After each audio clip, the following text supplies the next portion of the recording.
Hey guys, so today we're going to talk about round brushes a little bit more. This is a request video.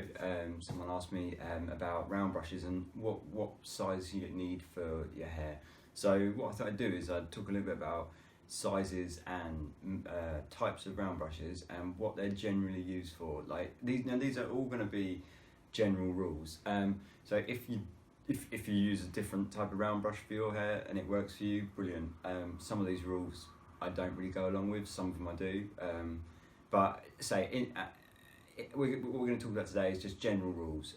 So if you're looking to buy a brush and you're not really sure, hopefully this can help you out. So yeah, first of all I think we're going to talk about barrel size, and then after that I'll talk about construction, like what they're made out of, because there's generally two types. So yeah, we'll get to that. Okay, so first we're going to talk about barrel sizes. Now, you can get round brushes in just a huge range of barrel sizes. Just to give you an example, they're three the same brushes but different barrel sizes, going from big to small. Now, a general rule here is that the longer your hair, the bigger the barrel size you want. So if you've got hair sort of shoulder length, you're going to be looking around that sort of size. If you've got hair below your shoulders, you probably want to be looking at that sort of size. And for short hair, you want something like this. Now this I rarely use actually, but it does come in handy if you've got those sort of small fringes, like those kind of rockabilly fringes where they kind of lift up and curl under. That my fringe, to be honest, if I wasn't lazy, I could use this. Yeah, so this is more for sort of like very cropped hair, very short hair. Maybe you get used to that better for a fringe. Whereas this would be, say, definitely for if you've got hair below your shoulders. Now the whole point of that is just that the larger the barrel, the more hair you can sort of get in contact with the dryer as you're drying, and with long hair you can still maintain tension even though the barrel's larger. Now you can get barrel sizes bigger than this. I personally don't use them that big, but you can get them. So yeah, really you want to work out what works for you. But the idea is that if you use this on short hair, the hair would get under it. If you had sort of hair under here, you'd still be able to get the hair under it, but you wouldn't have any tension to pull it. And the whole idea is that you're straightening your hair or manipulating the hair in some way. To do that, you're going to need tension.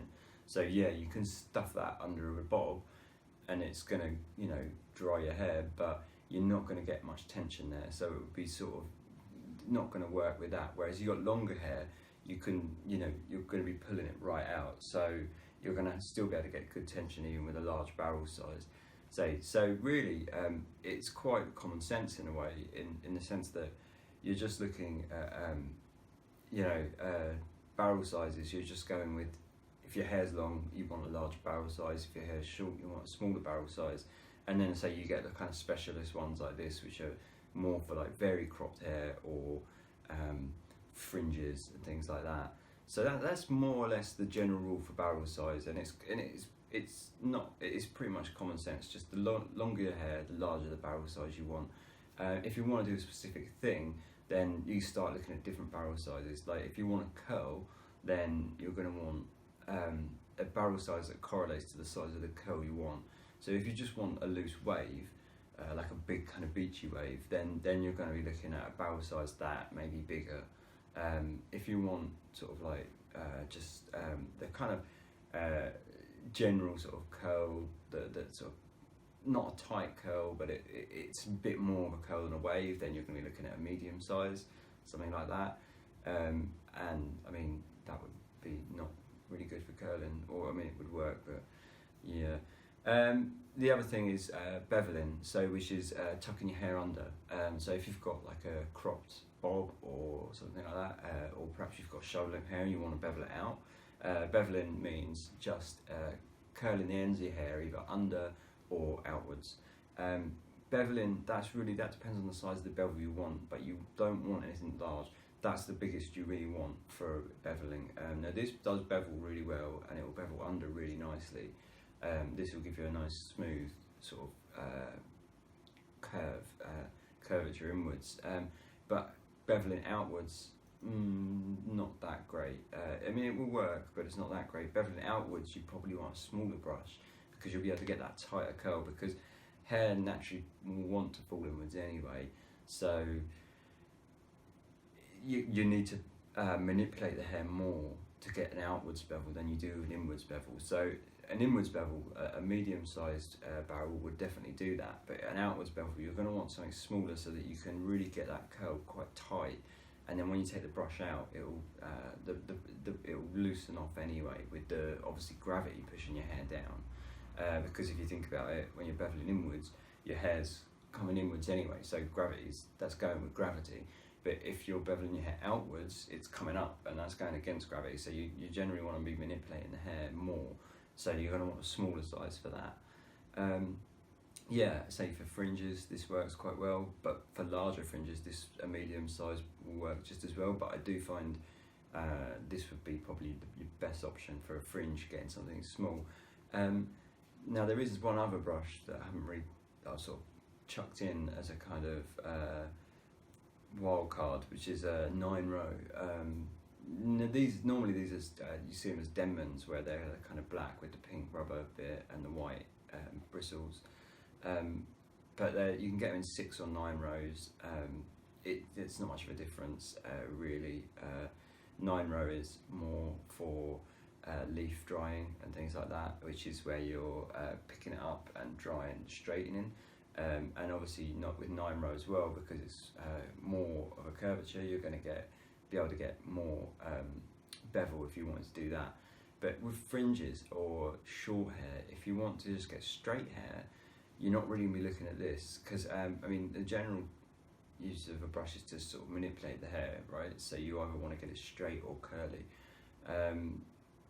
Now, if you want to straighten your hair, but you've got quite slick haircut, things like a bob or those very sort of like cropped haircuts, perhaps you want to look at a 9-row, which is something like this, and then just flat dry, which would be, you've got the easiest job in the world basically, because all you're doing is you're combing over the scalp, all the hair over the scalp, and using your skull essentially to straighten the hair, because all you're doing is you're just pressing the hair against the scalp and pulling it against the scalp, and pulling it around your head basically, and that's called flat drying, wrap drying, and that's the easiest job in the world, and it gets good results. So if you've got really short hair, you might want to look at something like a 9-row. Now this is a vest, which is slightly more expensive than a denmann, but it will do the same job.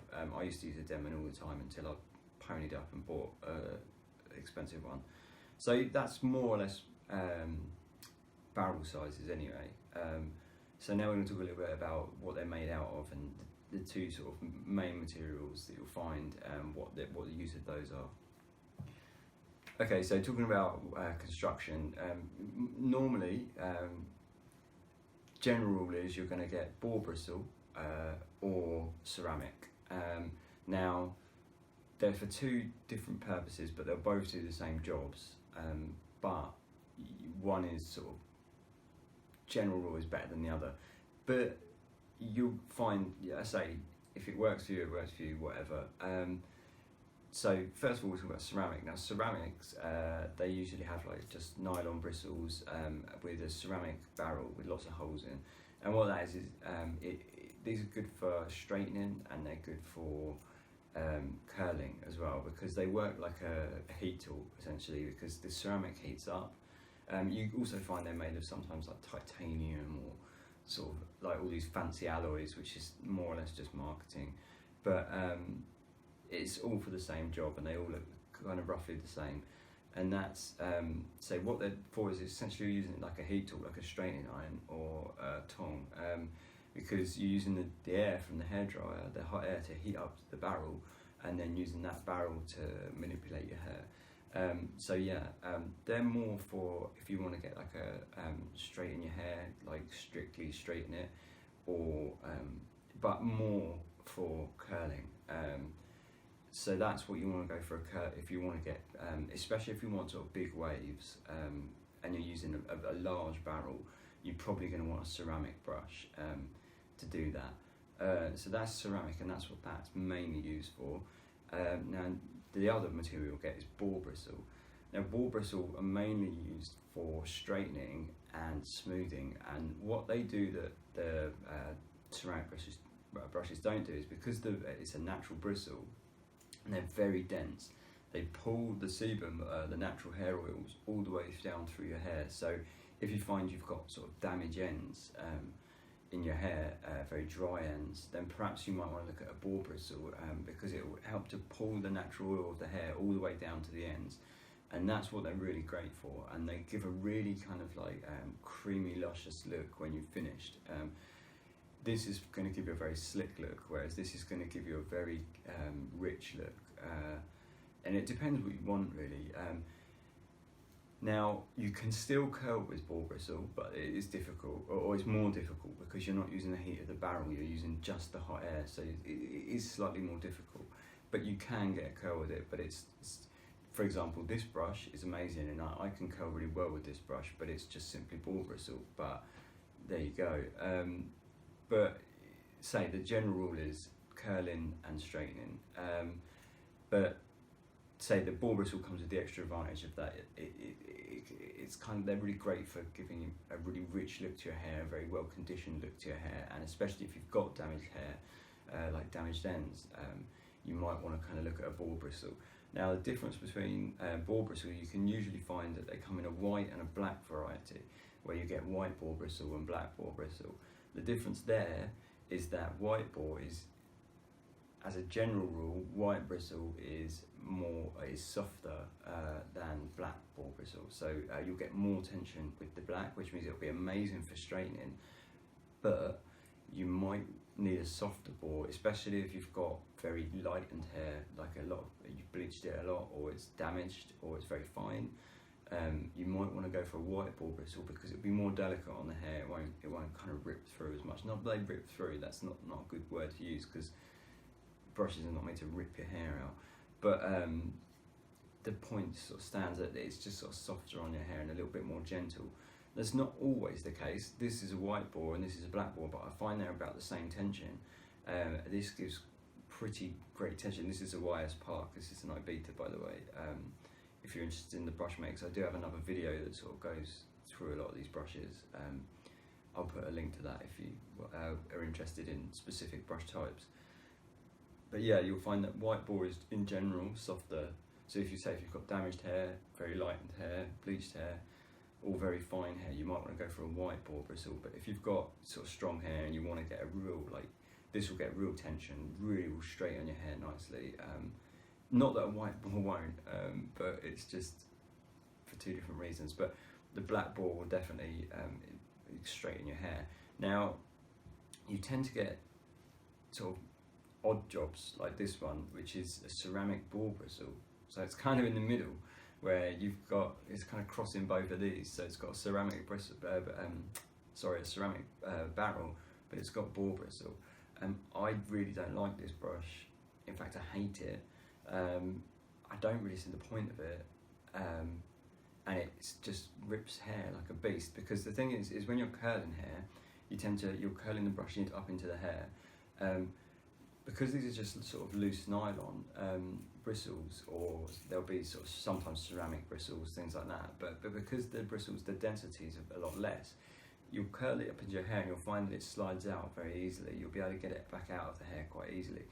Boar does have a propensity to, at times, snag hair if you're curling it up. If you're careful, you won't snag the hair, but if you're not careful, you can get it real tangled in your hair because the density of the bristle will just catch on everything. And that's what I find with this brush. I find it's very, the bristles are very tight and they're very dense, and then so you've got the ceramic barrel and you think, oh great, well I'll give that a go because I'll get these like nice luscious curls that will kind of match the both. I'll be able to get the richness and the kind of texture of boar bristle, but I'll be able to curl it like a ceramic, and then use it. You curl it in and it just stands up this big kind of mashed up mess. So I don't really like those, and I think they're probably more to do with marketing than anything else. But just to let you know, they are available. So you can give that a go if you like. You might find that they're fine. I've only ever used this one, to be honest, and it might just be this particular brush, but I really don't rate them. So prefer to split them up and keep it. If I want to use a ball bristle, I'll use a ball bristle. If I want to use a ceramic, I'll use a ceramic. I don't see the point to that. But so that's pretty much the differences between the ceramic and the bore anyway. And that's pretty much it for brushes. I mean, as I say, these are all general rules. I don't, sometimes if I go mobile go out to see my clients like mobile hairdressing, I only take like 2 brushes. I just take these 2, and I find that this sort of barrel size tends to be a kind of middle road for everything. I've straightened hair with this that is down to like butt level, which is not efficient, but it works. So I say these are general rules, but they can be broken, and you've just got to kind of find out what works for you. But if you're just looking for a brush to start out, or maybe you want to spend a bit of money on a brush and you want to get the right one, then these are the general rules that you want to follow at first until you get the sort of hang of what works for you. But if you are kind of looking to invest in a brush, then maybe this might help, hopefully, to sort of give you a general idea of what each brush is for. So yeah, that's pretty much round brushes, and I hope it helps. Cheers, thanks for watching.